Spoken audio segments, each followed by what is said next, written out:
Muy buenas, queridos santos, familia. Hoy es un día muy especial para mí, es un día muy feliz, me siento muy feliz porque voy a entrevistar a una persona que conozco hace bastantes años, que desde entonces mantenemos una muy buena amistad. Los dos somos conscientes que somos hijos de un mismo Padre, estoy hablando del Padre Celestial, que yo le considero un trofeo de la gracia de Dios. Y he dicho trofeo porque con la persona que vamos a hablar, voy a entrevistar esta tarde, de eso sabe mucho. Él se llama Alfredo. Para mí no es solamente mi hermano y un pastor al que admiro, sino como tiene la edad de mis hijos, es como un hijo. Y creo que su vida, Dios le ha permitido vivir y pasar por circunstancias que no todo el mundo hemos pasado por ahí. Y creo que es con un sentido.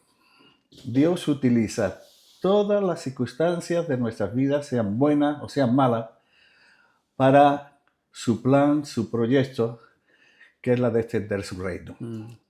Así que, Alfredo, bienvenido a mi canal. Muchas gracias. Me siento muy feliz de que estés aquí y vamos a empezar. Amén, amén. Y vamos a empezar con algunas preguntas. Cuéntanos, Alfredo, ¿de dónde eres, tu entorno familiar y tu infancia?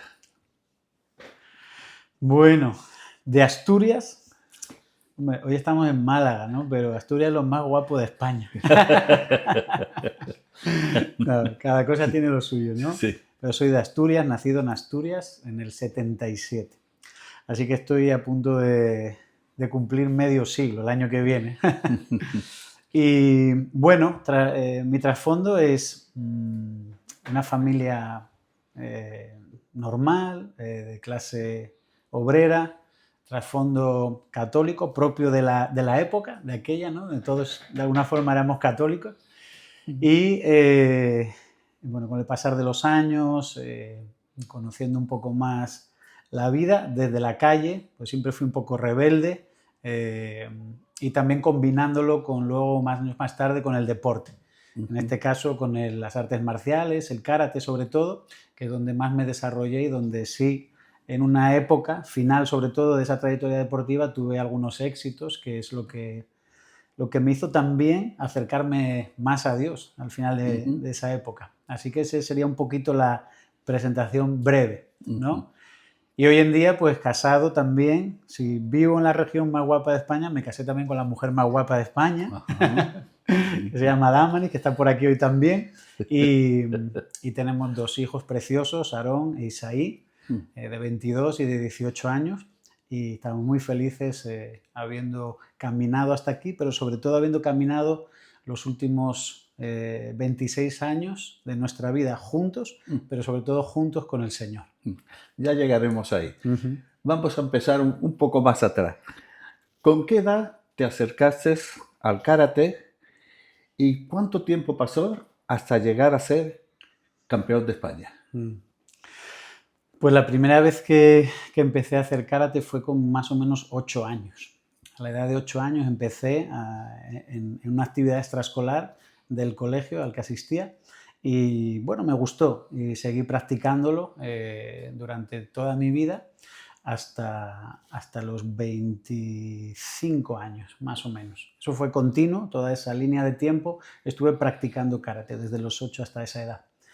Y bueno, empezó como empiezan las cosas de los niños, que si primero hago fútbol, que luego voy un poco a baloncesto, luego voy hasta que de verdad encontré lo que me gustaba a mí, que eran las artes marciales y en concreto pues el karate fue una de mis pasiones en aquella época. Llegar a ser 2 veces campeón de España, pues exige una disciplina enorme. Sí. ¿Qué sacrificio tuviste que hacer y qué significaba la victoria para ti en esa época? Bueno, la primera vez que gané realmente fue un milagro. Es lo que yo defino como un milagro. Pues yo estaba en esa época en la que unos pocos años atrás, una persona de mi familia me había empezado a hablar de Jesús, ¿no? De lo que Jesús podía hacer en mi vida, de la necesidad que yo tenía de Dios, como cualquier persona, pero se me ocurrió poner a prueba a Dios, ¿no? Esto es algo que hoy no recomiendo, pero yo lo hice. Entonces quise como poner a prueba a Dios y lo que hice fue pues, pedirle evidencias de su existencia, pero no tanto en una forma en cuanto a las cosas que vemos como creadas, sino cosas que Él hiciera en mi vida personal y me demostrase. Que yo pudiera decir que eso sí era algo que Él había hecho. Y coincidentemente, una de las cosas que yo le pedí a Dios, porque yo realmente en las artes marciales yo nunca había ganado. Había ganado algunas cosas a nivel pequeño o regional, pero no nacional. Y además coincidió en una de las etapas más de mayor rebeldía de mi vida y casi terminando el servicio militar obligatorio, que todavía en aquella época existía, pues terminé en febrero y en abril-mayo era el campeonato nacional. Y ibas con tu club si eras seleccionado. Pero yo al haber estado haciendo el servicio militar, pues no había entrenado apenas para ese campeonato entrené un par de meses, pero como digamos había vacantes porque mi categoría era de adulto y era de un peso superior, pues tenía hueco como para asistir sin mucha exigencia, al menos para hacer bulto, ¿no? en la lista. Y entonces se me ocurrió decirle a Dios, bueno, pues si de verdad eres Dios, demuéstramelo con que le gane solo a un competidor. Si tú me demuestras que yo le soy capaz de ganar a una persona sin apenas haber entrenado, sin estar en forma ni nada parecido, pues voy a creer que tú estás ahí, o al menos te daré cierto crédito. Y bueno, pues gané, digamos, la primera ronda. Entonces en la segunda te volví a decir, bueno, si de verdad estás ahí, demuéstrame que puedo ganar el siguiente. Entonces repetí esa frase, que bueno, ya eran oraciones, ¿no? Pero hasta 6 competidores, ¿no? Y cuando me di cuenta, pues estaba peleando una final. Eso a mí nunca me había pasado. Ni yo me sentía capacitado humanamente en ese momento como para haber tenido la destreza de haber ganado todas esas rondas. Y después de una pelea final que duró algo más de 10 minutos, pues logré ganar a un chico que llevaba muchos años ganando de forma consecutiva y extrañamente me vi con el trofeo de campeón en la mano y eso fue la primera evidencia para mí de que Dios estaba ahí hablándome. Y luego a nivel deportivo o como exigencia deportiva sí lo experimenté a partir del siguiente año, que realmente ya fue el último, porque ahí sí tomé una decisión importante en mi vida que me hizo tomar muy en serio y con responsabilidad todo aquello que yo pudiese hacer como una muestra de algo que yo estaba mostrándole al mundo de que las cosas había que hacerlas bien o no hacerlas. En esa época de tu vida no eras un creyente como ahora, aunque sí le pediste a Dios que te mostrara que Él está ahí haciendo por lo menos vencer a uno. ¿Y a cuántos venciste? Allí en aquel momento a 6. Ah, pues sí. Vamos, que si llegas a ser incrédulo no tienes perdón. No tienes perdón. Desde fuera tenías éxito, reconocimiento y fuerza física, pero ¿qué pasaba por tu mente cuando te quedabas solo? Pues realmente yo me sentía muy vacío. Era un joven, me imagino, como muchos de los jóvenes de aquella época, en la que por fuera mostraba una imagen, pero por dentro, y cuando uno se quedaba a solas, tenía como carencias. Yo me sentía vacío realmente. También eso tuvo una etapa en la que me hizo refugiarme mucho en la bebida, y antes de entregar mi vida a Dios, llegué a beber mucho. De hecho, yo hoy día digo que si Dios no llega a aparecer en mi vida, yo sería alcohólico seguro.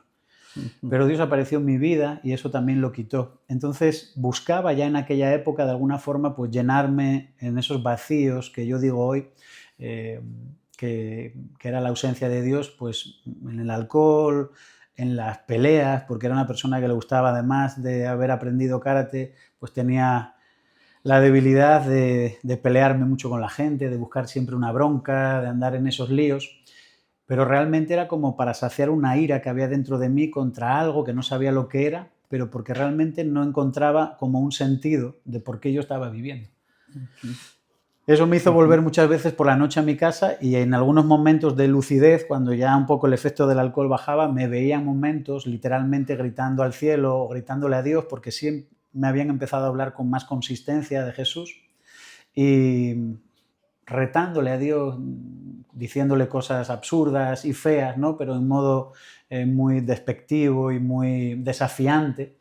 Y esa fue un poco esa etapa antes de conocer al Señor, donde uno se sentía muy, muy vacío y tratando de llenarse con cualquier cosa que caía al alcance de mi mano.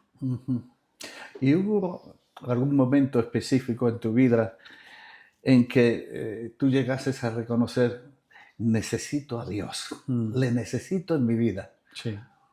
¿Hubo algún momento específico en tu vida? Yo recuerdo que empezaron a hablarme de Jesús allá por el año 96, 97, es la primera vez que yo entiendo que alguien directamente me habla de Jesús. Y en marzo, finales de marzo del año 2000, es el momento que yo le entrego mi vida a Jesús. Porque después de tener varias experiencias similares a la del deporte, llegó un punto en el que tuve una experiencia muy personal y lo que yo considero muy sobrenatural con Dios. Y llego a mi casa después de haber tratado de estar por la noche de como estaba siempre, de teniendo borrachera y cosas así. Pero curiosamente esa noche, después de 2 o 3 horas y de haber estado bebiendo, no sentí ni que me había emborrachado. Es decir, que no me había hecho efecto el alcohol, o al menos no en el punto en el que otras veces. Y me molestó mucho. Realmente yo había salido con un propósito y no lo estaba consiguiendo. Entonces me fui para mi casa. Cuando llegué a mi casa o cuando iba llegando, sentía como que algo me estaba esperando. Y yo en aquella época vivía con mis padres y decía, bueno, pues será que están ellos y ya está, ¿no? Pero fui a mi habitación, me cambié, me puse el pijama, fui al baño a asearme antes de ir a dormir un poco y tuve una sensación extraña que fue al pasar por delante del espejo del baño y allí yo sentí como que alguien me estaba mirando. Entonces yo estaba diciendo, no, realmente no es eso, sino que yo me he emborrachado de verdad y estoy pensando cosas raras. Pero no, estaba siendo muy consciente. De hecho, fui directamente al lavabo, me eché agua en la cara y levanté mi mirada y ahí tuve como una sensación de que Dios me habló, ¿verdad? Yo no sentía a Dios que me hablase audiblemente, pero sí sentí que hablaba a mi corazón. Y cuando me incorporé, después de echarme agua en la cara, vi mi cara como muy, muy limpia o como algo resplandeciente. Me veía como si fuera una persona muy sana, que no andaba en mala vida, ni en alcohol, ni en cosas de esas. Y automáticamente después se fue esa sensación y volví a ver mi cara como estaba realmente, que era pues, bueno, un poco más demacrada, con esas ojeras propias de alguien que no se cuida, de andar en bronca con la gente. Y lo que yo sentí en mi corazón fue cómo Dios me hablaba y me decía que la primera imagen que yo había visto era a donde Él me podía llevar, lo que Él me podía ofrecer, algo más limpio, renovado, un cambio. Y la siguiente imagen era a donde yo me estaba encaminando. Pero sentí claramente que al final Él hablaba a mi corazón y me decía que yo era el que tomaba la decisión. Es decir, que me dio la total libertad de elegir por Él o seguir por el camino que llevaba. Esa noche fue la noche en la que yo me acosté rápido, asustado, creyendo que eso no iba a estar ahí por la mañana, pero cuando me levanté por la mañana sí tenía claramente el recuerdo de todo lo que había vivido. Era como que lo hubiera vivido realmente hablando con otra persona. Y ese día, al día siguiente, después de estar por ahí vagando un poco con el coche, porque conduje por horas ese día, como tratando de decir, ¿realmente esto está pasando en mi vida? ¿Dios me está llamando? ¿De verdad Dios existe? ¿Se me está revelando? Y llegué a la conclusión de que sí. Entonces, a final de marzo del año 2000, en esa tarde, después de haber tenido esa experiencia sobre todo, le entregué mi vida a Jesús y desde entonces es el Señor de mi vida. Amén, amén. ¿Cuál fue el primer cambio radical que notaste en tu día a día o en tu forma de ver el mundo, tu mundo? Bueno, esto es algo que hablé hace poco con mi mujer y es que, por ejemplo, yo era una persona muy mal hablada. Yo era una persona que decía palabrotas continuamente. Y eso fue así, como un milagro. Eso se borró automáticamente del momento en el que yo entregué mi vida a Jesús. Eso desapareció para siempre. Y con otras cosas he mantenido mi contacto con Dios en el sentido de necesitar ser fortalecido por Él día a día. Porque hay cosas en las que sí que me he mantenido en una lucha, pero sé que mi dependencia está en Él y Él es el que las puede ir quitando. Pero quizás como un aspecto muy concreto, esa necesidad de decir malas palabras desapareció. Bueno, las personas dirían por arte de magia, ¿no? Yo, no ha sido por arte de magia, ha sido por arte del Señor, pero ese fue un cambio que a mí me impactó mucho y también me impactó mucho el cómo me empezaron a ver las personas, la reacción de la gente. La reacción de la gente era como, no pareces la misma persona. Dice, Jan, dice, ¿qué te han hecho? ¿O qué te ha pasado? Dice, ¿por qué no quieres hacer las cosas que hacíamos antes? La reacción de las personas, verla en ellos, me impactó mucho a mí también. Porque era como que hablaban con alguien que no conocían. Y la pregunta que quería hacerte ahora va por ahí. O sea, ¿cómo reaccionó tu entorno deportivo o tu familia cuando supieron tu decisión de fe? Bueno, pues, por ejemplo, recuerdo cosas muy significativas que me marcaron, pero que ahora entiendo también, ¿no? Algunas tienen una nota más de humor, otra un poco más de sensibilidad, pero, por ejemplo, recuerdo en una ocasión que estando en casa, yo era un niño mimado por mi madre, ¿no? Muy mimado. De hecho, yo siempre digo que mi madre todavía, si pudiera hoy, me tendría dentro de una urna de cristal para que no me diese ni el viento. Ni el viento. A este punto me cuidaba. Y hubo una vez que yo estaba hablando con mi madre de las cosas de Dios, le estaba contando lo que pasaba en mi vida y por algún motivo que mi mamá hoy, gracias a Dios, ya cree en Jesús también, como creo yo, pero en aquel momento ella me dijo, me gustaba más el hijo que tenía antes. Entonces eso para mí fue como, me quedé muy mal, ¿no? Pero sabía que estaba en el camino adecuado, ¿verdad? Otra reacción muy curiosa fue cuando todavía compitiendo y haciendo artes marciales, el club hacía un evento final en el año y ahí pues íbamos todos los competidores, todas las personas que hacíamos karate, hacíamos demostraciones, cosas de estas. Y entonces yo en ese momento leí una carta en la que agradecía a un número de personas el que hubieran invertido en mi vida, pero al final de todo, el último párrafo y el más extenso era donde yo agradecía a Dios. Y normalmente en las formaciones de karate pues no está como una disciplina así muy estéticamente muy definida, ¿no? Una posición muy casi castrense, militar, ¿no? En la que nadie se mueve y tal. Y yo recuerdo con mucha gracia cómo mi profesor que estaba allí, que era el que empezaba la línea, yo estaba delante porque estaba leyendo ese agradecimiento y todos mis compañeros de más nivel estaban también en la primera fila y en el momento que yo digo, yo estaba casi en el otro extremo, quiero sobre todo dar gracias a Dios, yo noté como todos ellos hicieron así. Giraron su cabeza, casi se rompieron el cuello, porque claro, yo era todo lo contrario a lo que significaba la palabra Dios. Entonces eso fue un momento muy simpático también, pero quizás viví como momentos agridulces ahí, como personas también de mi entorno familiar cercano se alegraban mucho, otras no tanto y a otros les causaba una sorpresa tremenda, ¿no? Entonces hubo como reacciones de todo tipo. El karate te enseñó a luchar contra un oponente. ¿De qué manera te preparó esta disciplina para la lucha espiritual y el liderazgo pastoral? Porque del karate a ser pastor. Sí. Pero bueno, una ventaja es que le puedo pegar a los hermanos. Sí. Y sin dejarles marcas, ¿no? Sí. Como diría otro. No, la verdad que al final, pues efectivamente quizás es eso, ¿no? Una lucha en la que en lo deportivo uno sabe que tiene que trabajar, esforzarse, determinarse, adquirir conocimiento también para poder después demostrar que lo tienes y desarrollarlo con efectividad.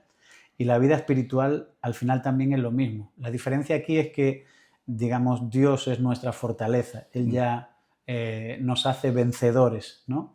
Pero sí es verdad que uno tiene que conocer la Escritura, uno tiene que conocer la palabra, uno tiene que tener esa vida íntima con Dios, con el Espíritu Santo, para que después en nosotros de verdad se manifieste esa vida de Cristo. Ujú.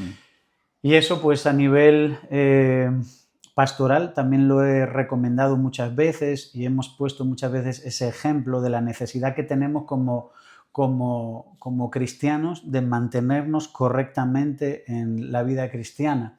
Y la misma Escritura nos habla de cómo se nos advierte que el que trabaja para ser un atleta al que se le va a coronar tiene que hacerlo de forma legítima, que no vale cualquier forma de hacerlo. Entonces, esto es una de las cosas o de los símiles que siempre aplico, ¿no?, a mi vida espiritual y que también aconsejo a las personas. Porque quizás muchas veces, como cristianos y como deportistas, a veces uno quiere tomar atajos y no son recomendables. Por ejemplo, los deportistas que no luchan legítimamente, hoy podríamos decir que son aquellos que usan de sustancias prohibidas, ¿no?, para capacitarse más rápidamente. Pero al final sabemos que en algún momento eso se les va a delatar y no van a ser galardonados.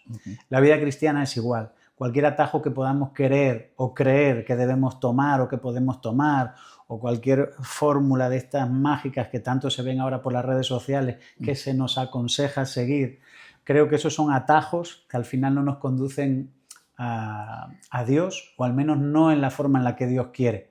Y creo que el camino para llegar a Dios, o el atajo, es el camino más largo. Creo que el atajo para llegar a Dios es el camino más largo, que es el más paciente, el más pausado, el más tranquilo, el donde tú le pones el deseo de verdad a las cosas de Dios, donde uno se conforma a ser lo que es cada día, no quiere llegar a un título, no quiere llegar a algo así, sino que quiere llegar a lo que realmente Dios quiere que él sea.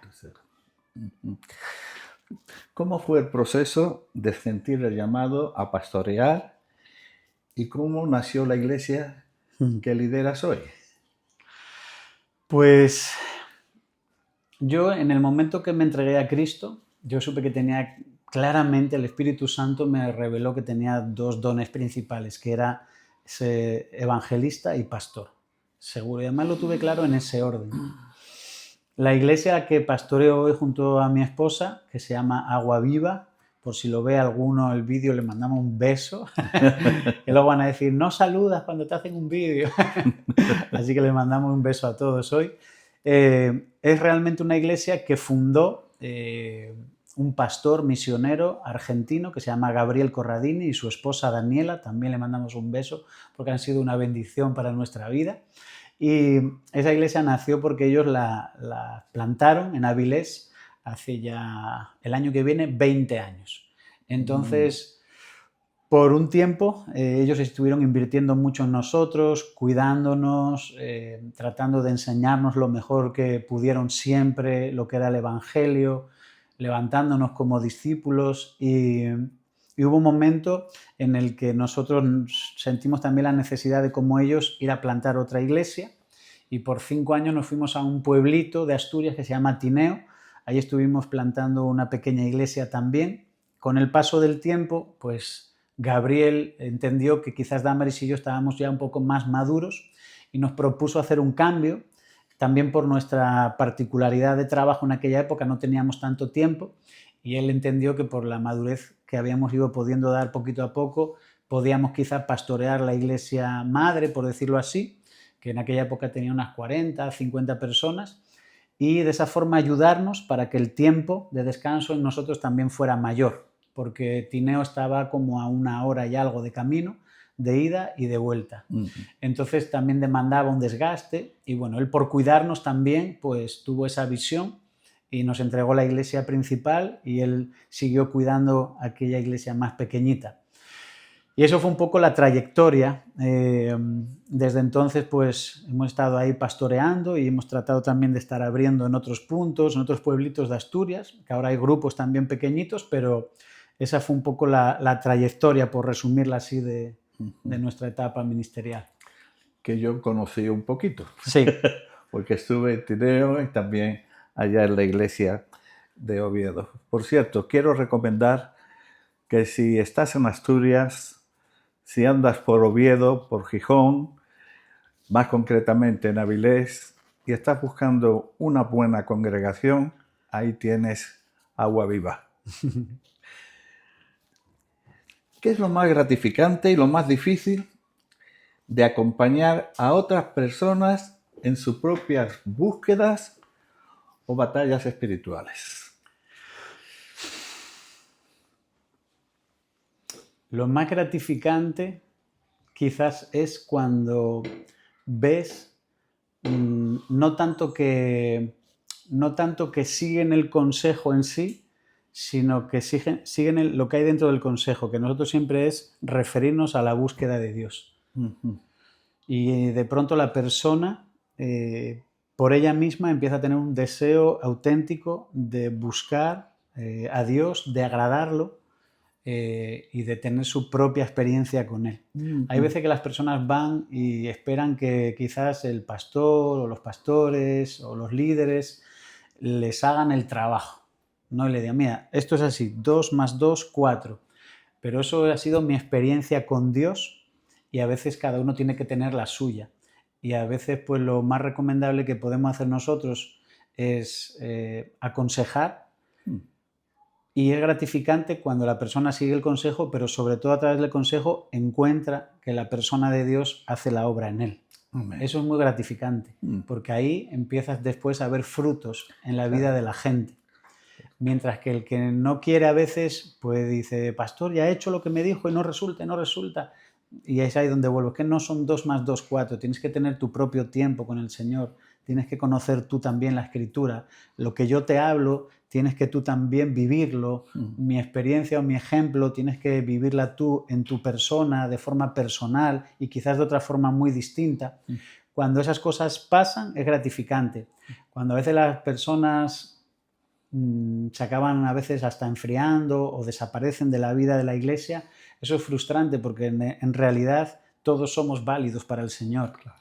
Y quizás hubo como una falta de, no sé, de comprensión o de paciencia para ver que Dios puede hacer eso también en la vida de ellos y es triste ver cuando las personas se dan un paso atrás. Eso es lo triste. Y lo gratificante es ver cuando dan el paso hacia adelante y empiezan a crecer.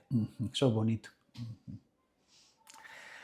Pues ahora vamos a entrar en algo muy personal y es cuando el Señor permitió hace aproximadamente 2 años que te diagnostican un tumor en el cerebro. ¿Cómo recibes esa noticia habiendo sido una atleta tan fuerte? Pues mira, ahí tengo que decir que lo vivido humanamente y en el deporte no me sirvió para prácticamente nada. Esa fue mi experiencia. Porque lo que yo creo que Dios permitió ahí es hacerme ver que por mis fuerzas y por mis convicciones personales de vida, como persona, como ser humano, no me puedo sostener. Yo soy una persona que soy muy resolutiva, me gusta actuar, no me gusta quedarme esperando a ver qué puedo hacer o qué puede hacer otro, sino que me gusta actuar y poner soluciones, pero en esto no podía hacer nada.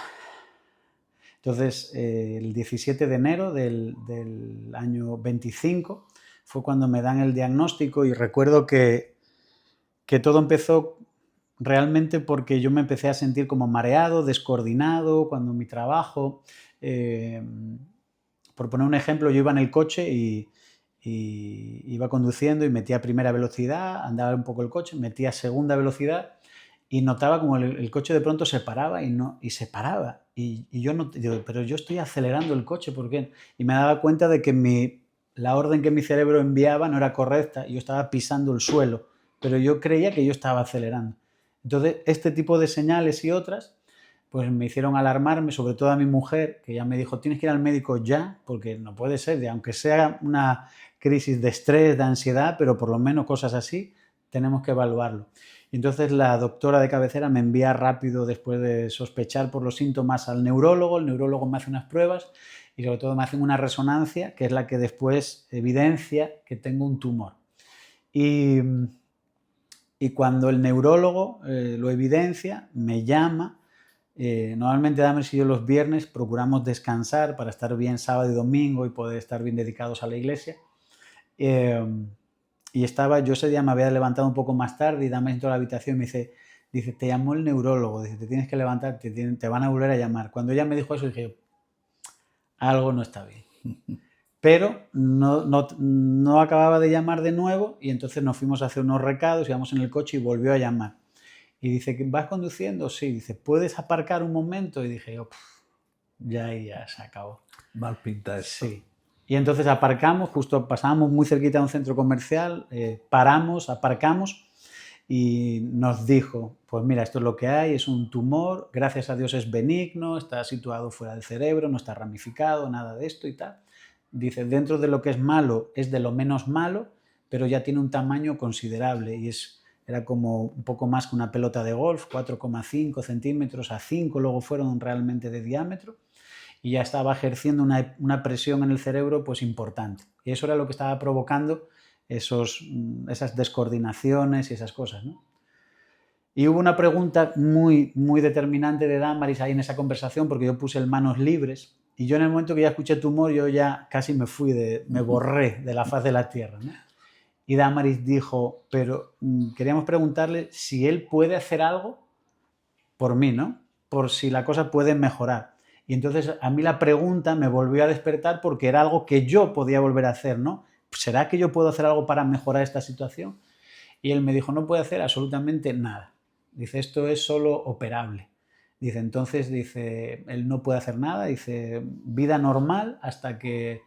Y eso me volvió a derrumbar, porque ante la pregunta de tener la posibilidad de si puedo hacer algo, a que ya la evidencia del doctor sea no puede hacer nada de nada, yo me volví a derrumbar. Y ese tránsito de esos meses para mí fueron un valle oscuro muy profundo. Y soy una persona que siempre me gusta buscar a Dios de una forma muy intencional y quizás en aspectos muy sobrenaturales. Tengo como esa conexión con el Espíritu de Dios y algo que en lo que Dios me metió fue en que en todo ese proceso yo no tuve ninguna de esas experiencias. Y yo no es que sintiera a Dios lejano, pero era como que había un vacío.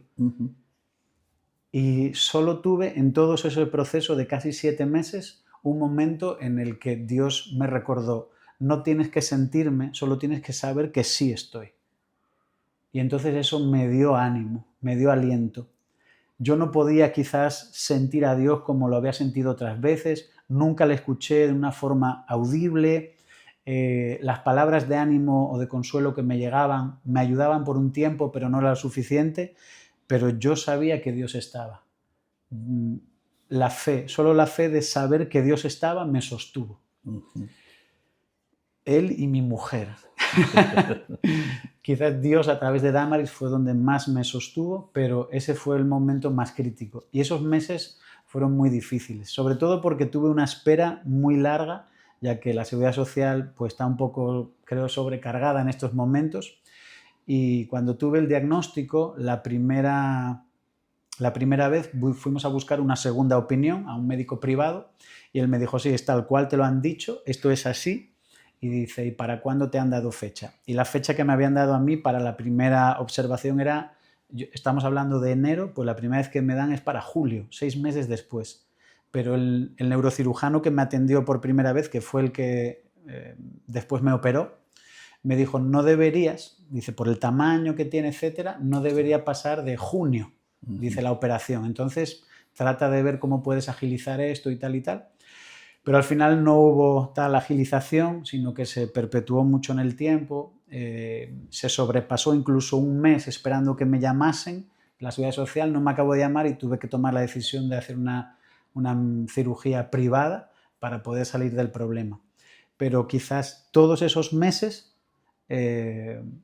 tuve que convencerme más que nunca de que aunque yo no viera, yo no sintiera, yo no escuchara de forma audible a Dios, Él sí estaba ahí.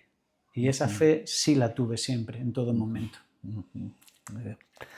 Cuando uno es pastor, pues pasa mucho tiempo dando fe y ánimo a otros. ¿Qué pasa por la mente de un pastor cuando te toca enfrentar tu propia prueba de vida o muerte, porque esto no era una gripe. No. Pues incluso hubo unos hermanos de la iglesia que me enviaron un pequeño vídeo de un fragmento mío predicando y animando a los hermanos que en ese momento estaban enfermos. Eso sí que me hizo llorar, porque realmente me hizo ver que no es lo mismo hablar las cosas que empatizar con ellas cuando uno pasa el proceso.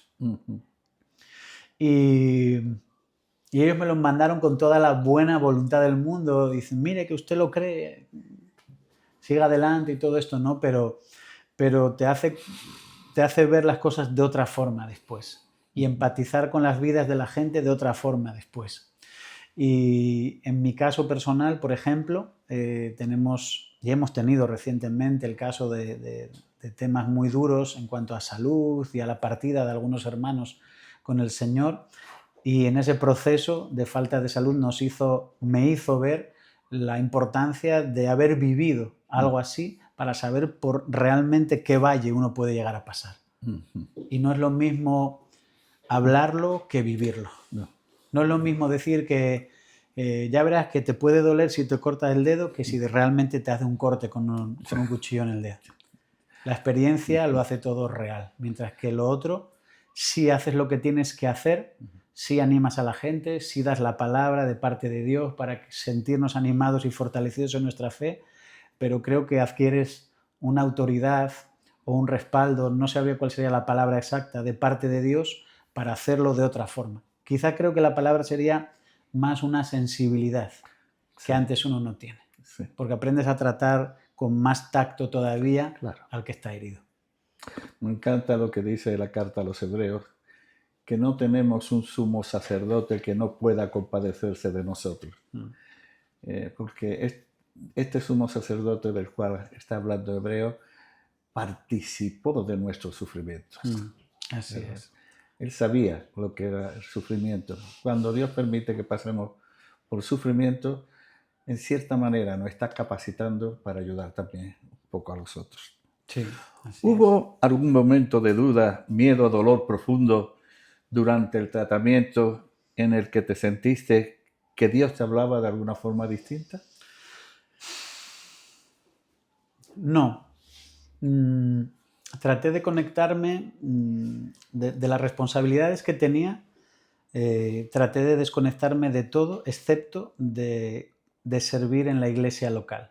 Fue lo único que no desistí de ello, pero sí es verdad que me costó mucho preparar, por ejemplo, predicaciones, cosas así, era casi una lucha.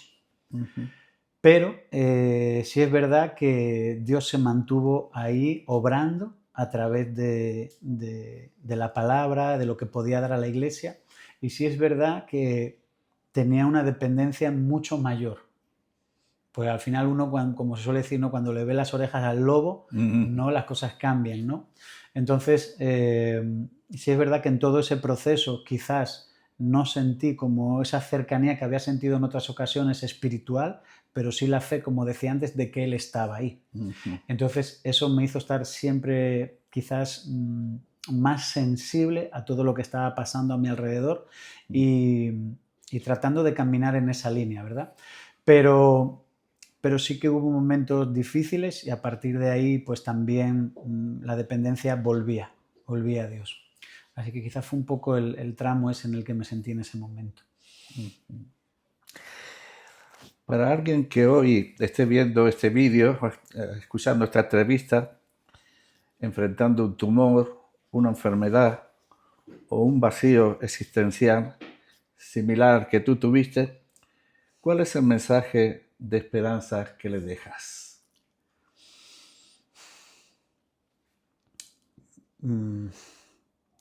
Que Dios es la respuesta para todas las cosas. Amén.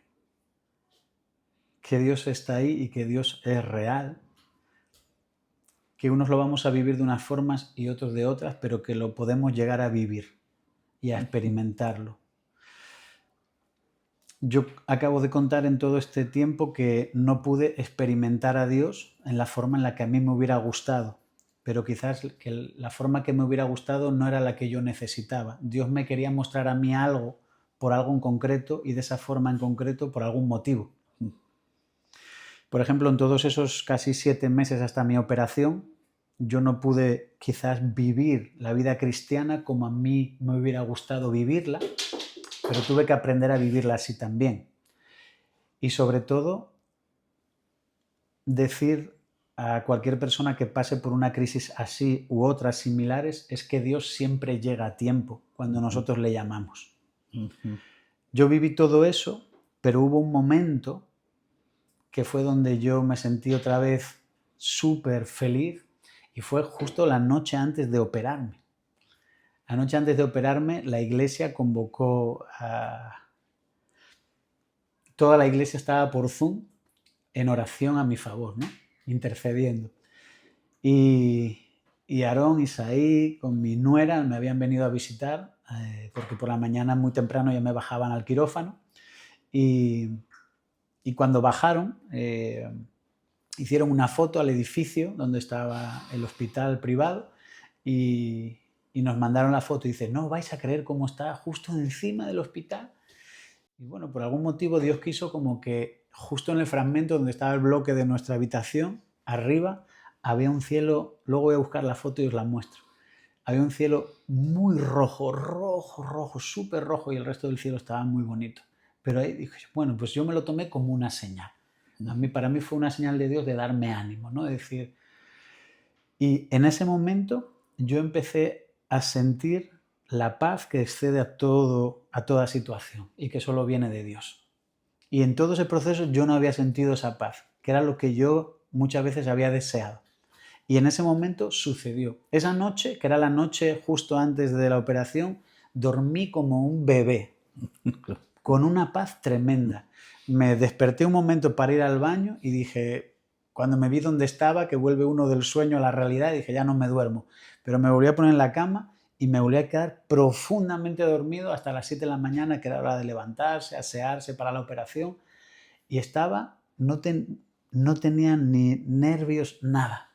O sea, en ese momento, esa presencia que yo tantas veces había experimentado de Dios, que yo sentía cercana, que yo sentía como un abrazo, había vuelto. Y había vuelto justo en la hora antes de bajarme al quirófano. Entonces fue como volver a decirle a Dios, gracias. Ya sabía que por algún motivo tú ibas a estar aquí en este momento y aunque lo sabía por fe y me habías dicho que lo creyera por fe, me has regalado otra vez tu presencia de una forma en la que de alguna manera te puedo sentir. Y eso fueron unas evidencias que yo pude recibir en ese momento. Pero eso lo puede tener cualquier persona que con sinceridad busca a Dios. Y eso quizás es el ánimo o la invitación para cualquier persona que nos esté viendo ahora, es que Dios siempre llega a tiempo. Y que en tu peor crisis, en tu peor momento, en la circunstancia más oscura, lo más tenebroso, la enfermedad, la falta de familia, cualquier cosa, crisis financieras, no sé, cada quien tiene su drama, pero en cualquiera de esos dramas tú puedes invitar a Dios y Él puede estar contigo. Ahora también quiero aclarar que no es una moneda de cambio. No estoy diciendo esto como que ponga a Dios en tu vida para que Él te arregle los problemas. No.